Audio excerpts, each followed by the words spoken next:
Dagbækur Tryggva Rúnars Leifssonar sem hlaut þungan dóm í Guðmundar- og Geirfinnsmálum hafa vakið mikla athygli frá því Stöð 2 birti brot úr þeim í síðustu viku. Þar lýsir hann einangrun sinni í Síðumúlafangelsinu og heldur fram sakleysi sínu, líkt og hann gerði til dauðadags. Tryggvi talaði mjög sjaldan reynslu sína opinberlega. Við sýnum núna fyrsta sjónvarpsviðtalið við Tryggva sem Þorfinnur Ómarsson tók árið 1996. Og ég var tekinn 1975 á Þorláksmessu. Og það var bara óvænt, tekinn heima hjá mér og sem sagt fluttur inn í Síðumúlafangelsi og þá ákærður fyrir mannshvarf sem sagt á Guðmundi Einarssyni ásamt hinum mönnunum og ég settur þarna inn og síðan úrskurðaður í gæslu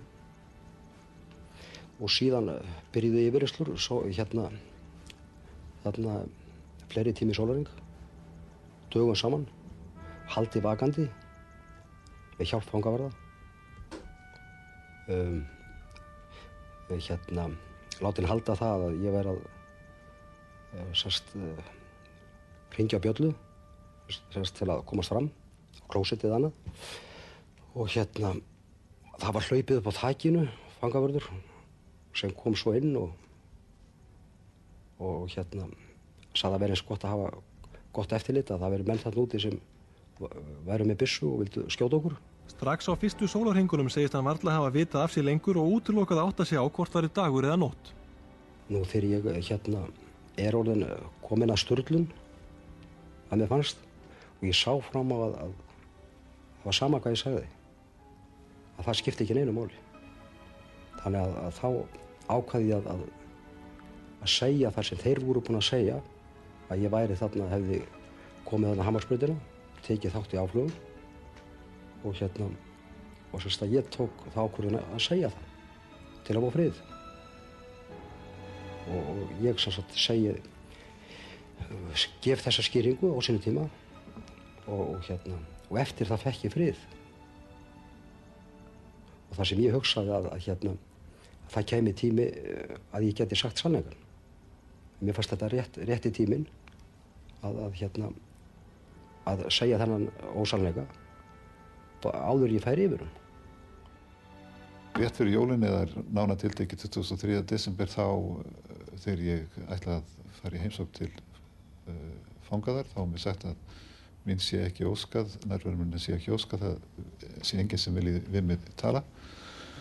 Og annað sem kom mér dálítið óvart var það að fangelsisbókin henni var haldið lokaðri fyrir mér.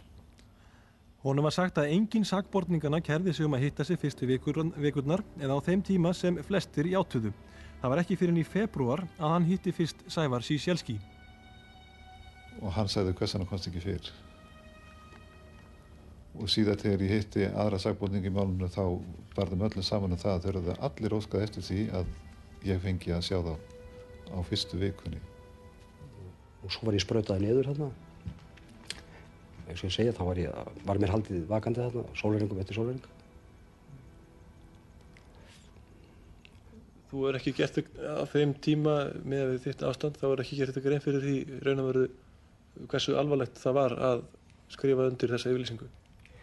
Nei, ég gerði mér nú kannski ekki grein fyrir því en ég trúði því bara ekki, þó ég segði þetta, þá fannst mér rétt á þeirri stundu, ég man eftir því.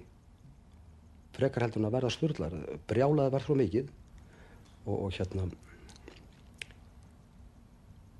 hótanirnar sem komu saman í eitt að ég er látið rotna þarna til eilíðar að dómgreind minn og annað, ég var svo ruglaður að mér fannst þetta bara rétt á þeirri stundu að segja þetta. Og ég minnist þess þegar að ég fór niður í sakadóm þegar átt að kveða upp dóm í sakadómi yfir Geirfinns og Guðmundarmönnunum að þá komu þeir allir, ef ég man rétt, með gleraugu. Enginn þeirra hafði notað gleraugu áður. Þetta má skýra út frá því að það að sitja í fangaklefa sem að á að giska 2x3 eða 2x4 metrar í laginu. Svo til allan sólarhringinn viku eftir viku, mánuð eftir mánuð og alltaf heila árið eða jafnvel lengur. Hann verður fyrir skaða bara á augunum, þó að sé ekki annað.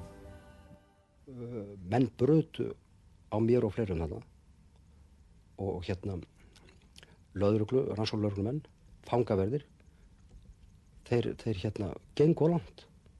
Maður látið viðurkenna á sig rangar sakir og ég fekk að dúsa í fleiri ár fyrir það sem ég gerði ekki.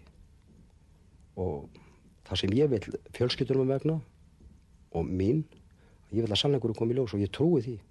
Ég trúi því að ef þetta mál verður tekið upp, að það komi ýmislegt í ljós. Það var aldrei mitt hlutverk að taka afstöðu til sektar eða sýknu, en ég er hér viss það, og nú segi ég mikið, að þeir voru ekki sekir það sem þeir voru dæmdir fyrir.